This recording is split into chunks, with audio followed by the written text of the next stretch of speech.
que la journée a été très longue, je suis moi-même exténué, je crois que j'ai 39 de fièvre, mais je vous demande de m'excuser, enfin, a priori, pour le cafouillage de mes propos. Je devais rédiger cette conférence, mais étant cloué au lit pendant 4 jours, je n'ai pas pu la rédiger, donc je vais essayer d'improviser. Lorsque Yves Charles m'a proposé de participer à cette journée, je lui ai donné un titre assez rapidement, je lui ai dit « L'éthique selon Lacan », sans me rendre compte que cela ouvrait la porte à des malentendus divers. Alors je vais les dissiper tout de suite. On peut entendre cette expression au sens de l'éthique de la psychanalyse, l'éthique dont parle Lacan pour la psychanalyse, et c'est effectivement le but qu'a poursuivi Lacan dans le séminaire 7, qui s'appelle l'éthique de la psychanalyse, qui est d'ailleurs le seul livre dont je vous parlerai aujourd'hui. Je ne parlerai pas de l'éthique de la psychanalyse ou de l'éthique psychanalytique, parce que nous ne sommes pas dans un colloque de psychanalyse. En plus de cela, il y a beaucoup de livres et d'études sur l'éthique psychanalytique selon Lacan, et moi-même je ne suis pas psychanalyste, et donc je vais éviter de vous parler de l'éthique de la psychanalyse. Mais en revanche, ce qui m'a paru intéressant, et d'une certaine façon ce n'est pas une mauvaise chose que je prenne la parole en fin de journée, parce que je vais rassembler un certain nombre de choses qui ont été dites au cours de la journée, je vais parler de l'éthique telle que Lacan la voit. C'est-à-dire, lorsqu'il s'empare de ce concept, il le trouve dans la philosophie, et d'une certaine façon, il est lui-même pris à l'intérieur de présupposés ou d'une précompréhension de l'éthique, et c'est cette précompréhension de l'éthique qui va l'amener justement à définir ce qu'est pour lui l'éthique de la psychanalyse. Donc l'éthique, selon Lacan, c'est l'éthique vue par Lacan, lui étant psychanalyste et devant se référer à une notion philosophique et donc ouvrir un certain nombre d'ouvrages philosophiques. Donc c'est en ce sens-là que je vais essayer de vous parler de Lacan aujourd'hui. Lacan qui parlait d'une articulation mentale qu'est l'éthique. Il voyait l'éthique comme une articulation mentale. C'est une expression que nous trouvons à plusieurs reprises dans son séminaire. Et toute la question est de savoir, mais de quoi cette articulation est-elle faite? Alors on pourrait répondre d'emblée pour dire que l'articulation mentale dont parle Lacan et qui a comme attribut d'être éthique, c'est l'articulation entre le désir et la loi. Entre le désir et la loi et le désir. C'est cette articulation qui est en jeu. Cela, je le dis de manière liminaire, mais j'y reviendrai tout à l'heure. Je vais, compte tenu du programme que je vous ai esquissé, je vais dans un premier temps essayer de relever des problèmes de définition de l'éthique dans le texte de Lacan, et dans un deuxième temps relever aussi ce que Lacan entend par une historicisation de la problématique éthique. C'est-à-dire que à partir du moment où il y a la césure freudienne, il se passe quelque chose qui montre, qui jette une lumière tout à fait différente sur ce que traditionnellement on appelle l'éthique. Donc c'est ce problème-là que j'aborderai tout à l'heure. Là, évidemment, cette césure freudienne, je vais l'indiquer, si vous voulez, par un seul trait, mais enfin il y en aurait beaucoup. D'abord, la découverte de l'inconscient au sens de Freud, qui n'a rien à voir qu'un inconscient tel que la philosophie l'avait pensé au XIXe siècle. Mais c'est à partir de Freud lu par Lacan, c'est l'introduction du concept de jouissance. Et cette introduction du concept de jouissance permet de révéler, et j'y reviendrai tout à l'heure, permet de révéler un des paradoxes fondamentaux de l'éthique, tel que nous le trouvons par exemple chez Kant, c'est-à-dire que pour Kant, le bien, gut, n'est pas le bien au sens du plaisir, Wohl. Et cette différence que fait l'allemand, nous ne la faisons pas en français. Et c'est une différence fondamentale sur laquelle, évidemment, tout l'édifice de Lacan se trouve posé. C'est cette différence entre un bien, un souverain bien, qui n'a rien à voir avec ce qui nous ferait du bien. Et d'ailleurs, la preuve en est, relève souvent Lacan, quand il parle de Kant, c'est que Kant est obligé de convoquer l'idée de Schmerz, de douleur, pour expliquer que le rapport au bien, justement, implique une certaine contrainte, une certaine douleur. Donc c'est ce dispositif qui n'existe que dans la langue allemande, qui permet justement de dénouer, si vous voulez, un nœud, que l'éthique traditionnelle d'origine grecque ne pouvait pas dénouer comme telle. Et l'éclairage que donne Lacan de ce distinguo entre le souverain bien et le plaisir, eh bien, prend tout son sens à partir du moment où lui-même introduit la notion de jouissance, qui est elle-même pensée comme au-delà du principe de plaisir des plaisirs.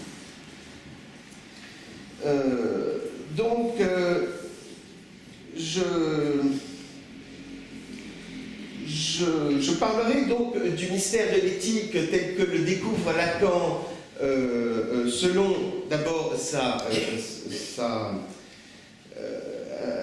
un mystère qui a trait à sa nécessité. Alors c'est la question qu'on peut poser: peut-on faire sans éthique?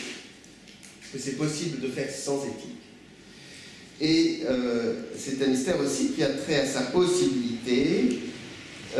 Qu'est-ce qui est de son ressort à l'éthique? De quoi finalement elle traite? Bon. Alors, pourquoi finalement un psychanalyste va s'intéresser à l'éthique et ouvrir des livres d'éthique qui appartiennent à la tradition philosophique? Eh bien, Lacan pose la question d'emblée, de manière assez naïve, au début de son séminaire, et répond de la manière suivante. Au fond, je n'ai connu l'éthique que des prescriptions à travers lesquelles l'homme cherchait à atteindre un certain bonheur. Et lorsqu'un patient entre dans mon cabinet, eh bien, il vient précisément parce que ça ne va pas. Ça ne va pas. Et ce qu'il attend justement de l'analyse, c'est précisément que l'analyse puisse suspendre ce malaise, ce malheur, si vous voulez, et le faire accéder à une forme de bien-être. Donc en fait, l'analyste lui-même, il a constitutivement, si vous voulez, il a partie liée avec l'éthique, et il ne peut pas donc ne pas concevoir la psychanalyse si c'est une forme de thérapie entre guillemets qui ne recoupe pas, ou qui ne se recoupe pas avec certains préceptes éthiques. En fait, en tant que patient, on se sent mal, et donc on cherche à se sentir bien. C'est ce qui motive le besoin d'analyse, et cette poursuite du bonheur, finalement, elle est fondée sur ce que Freud découvre au titre d'une faute originelle. Il y a une faute originelle qui explique l'état morbide, et Lacan pose la question de savoir si on peut réduire l'état de morbidité dont souffre le patient, on peut le réduire à un moment on peut le réduire si l'on arrive à faire se volatiliser cette faute, cette culpabilité originelle. Alors évidemment, cette faute, Lacan, lui, en tant qu'analyste, il essaye finalement de la retrouver dans le texte philosophique lui-même. Par exemple, il interprète en termes de faille, la faille qu'il y a entre la vertu et le bonheur. Lorsque la vertu chez Kant, justement, n'est pas indexée sur le bonheur, lorsqu'il y a cette séparation entre la vertu et le bonheur qui est le trait distinctif de la morale kantienne et qui vient en quelque sorte contredire les éthiques antiques et traditionnelles dont Kant lui-même fait la liste, eh bien, c'est cette faille originelle entre la vertu et le bonheur qui est l'indice pour un analyste comme Lacan du fait que même dans le texte philosophique qui inscrit l'éthique au plus haut, à savoir le texte de Kant, eh bien, il a été pris en considération le fait qu'il y a une faille originelle. Il y a une faille originelle. Et cette faille originelle, elle va l'amener à rouvrir évidemment les livres de philosophie, à commencer par celui d'Aristote avec l'éthique à Nicomède. Alors je vais peut-être commencer, si vous voulez, par vous lire une petite phrase de son séminaire, qui est une phrase que l'on trouve au début, et qui me paraît résonner, retentir particulièrement avec le thème de notre colloque aujourd'hui, le sens de l'éthique. Voilà ce qu'il dit, Lacan. Tout dans l'éthique n'est pas uniquement lié au sentiment d'obligation. L'expérience morale comme telle, à savoir cette référence sanctionnelle qui met l'homme dans un certain rapport avec sa propre action, qui n'est pas simplement celui d'une loi articulée, mais aussi d'une direction, d'une tendance, et pour tout dire, d'un bien qu'il appelle, engendrant un idéal de la conduite. Tout cela est quelque chose qui constitue aussi, à proprement parler, la dimension éthique. Donc, si vous voulez, d'emblée, pour Lacan, le phénomène éthique ne se réduit pas au simple sentiment d'obligation, d'être obligé par une loi, d'être obligé de se conformer à la loi, mais cela implique aussi un sens que l'on va donner à sa conduite. Et ce sens, précisément, c'est ce qui vient à la fois brouiller et dénouer tous les paradoxes de l'éthique. Ce sens, c'est précisément que dans l'action humaine, si l'homme poursuit précisément un but et qu'il tire une satisfaction de l'obtention de ce but, eh bien, il y a quelque chose qui vient en quelque sorte redoubler cette satisfaction et qui l'insatisfait profondément, c'est que le désir, lui, attend autre chose que la satisfaction en termes de plaisir. Le désir attend quelque chose d'autre qui va au-delà du simple plaisir. Et c'est tout le problème éthique qui se noue là.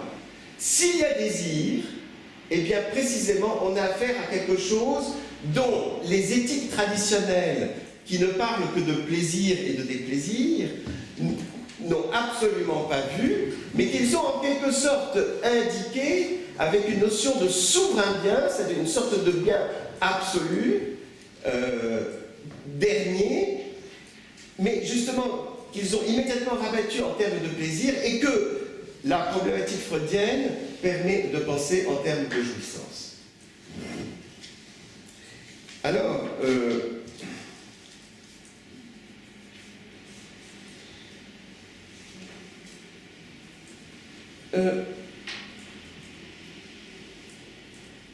pour la psychanalyse, et c'est ce que relève immédiatement Lacan, lecteur du malaise dans la civilisation de Freud, eh bien, la sanction de l'acte n'est plus en quelque sorte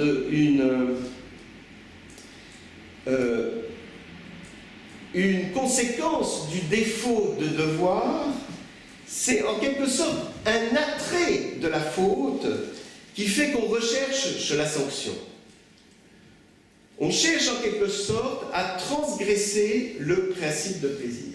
Et en cherchant à le transgresser, eh bien, on appelle à soi une faute qui ne se réalise comme faute qu'à travers cette sanction.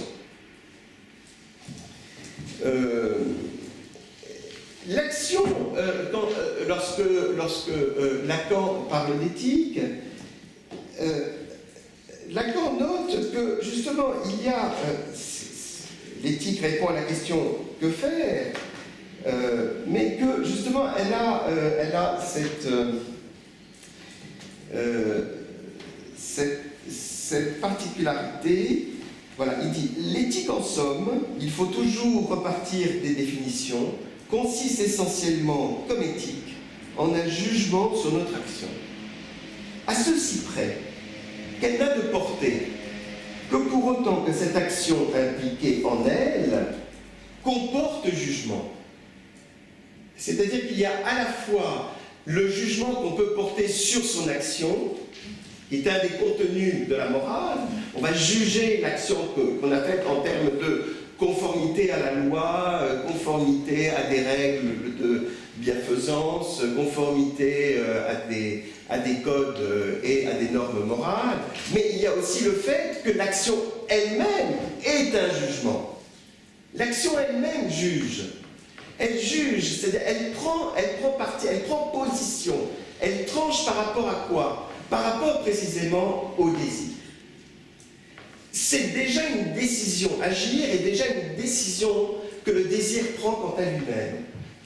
Qu'est-ce qu'il cherche dans l'action déployée? Est-ce qu'il cherche précisément la jouissance? Et s'il cherche la jouissance, il la cherche au-delà du principe de plaisir, mais en quelque sorte, ce qu'il cherche dans la jouissance, c'est à s'abolir lui-même en tant que désir. Car tout désir accédant à la jouissance est une abolition de soi, accède à l'abolition de soi. Donc en quelque sorte,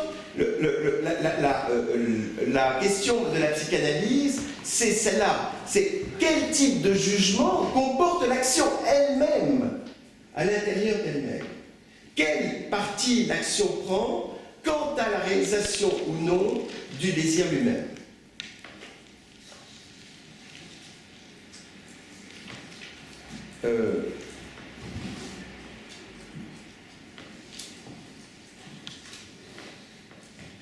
Lacan rappelle, dans ses tentatives de définir l'éthique, il rappelle qu'il n'a pas employé le mot éthique par hasard. Il aurait pu, bien sûr, employer le mot de morale, mais s'il emploie le mot éthique, c'est parce qu'il veut se référer à l'éthos dont parle Aristote dans l'éthique à Nicomède.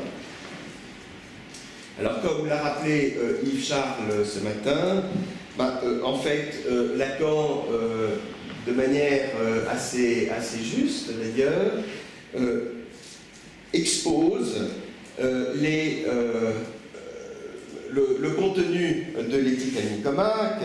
Il explique que c'est une éthique de l'habitude, de la bonne ou de la mauvaise habitude, que c'est dans ce sens-là qu'il faut entendre ethos, et non pas ethos qui a pour signification le caractère, et il marque que ce jeu de mots que fait Aristote entre l'éthos et l'éthos, entre l'habitude et le caractère, structure le sens que Aristote veut donner à l'éthique.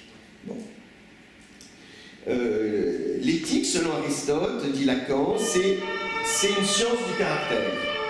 C'est la formation du caractère et une dynamique des habitudes. C'est plus qu'une dynamique des habitudes, c'est une action en vue des habitudes, un dressage, une éducation. Lacan, à ce moment-là, explore cette définition de l'éthique qui sert à Aristote de base, et il relève qu'il faut toujours mettre l'accent sur le fait que cette contraction de l'habitude, justement, elle est proprement humaine, et c'est dans ce sens-là qu'il n'y a d'éthique qu'humaine, puisque la pierre, par exemple, qu'on lance en l'air, retombe, mais sans précisément contracter une habitude qui est de prendre une certaine direction à l'occasion justement de cette action. Donc ce qui est proprement humain est éthique, et ce qui est éthique est proprement humain, mais il y a quelque chose qui est peut-être inhumain dans l'éthique. Il y a peut-être quelque chose qui est inhumain, et c'est à cela que progressivement Lacan va... c'est vers cela qu'il va avancer progressivement au cours de son séminaire.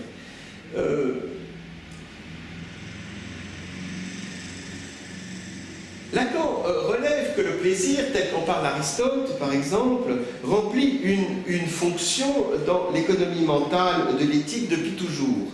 Depuis toujours, on ne peut pas penser l'éthique sans justement convoquer les termes de plaisir et de déplaisir, le socle affectif, si vous voulez, de la subjectivité. Il n'est pas possible de penser l'éthique autrement, et que déjà cela doit être le signe de quelque chose qui est le problème de l'éthique.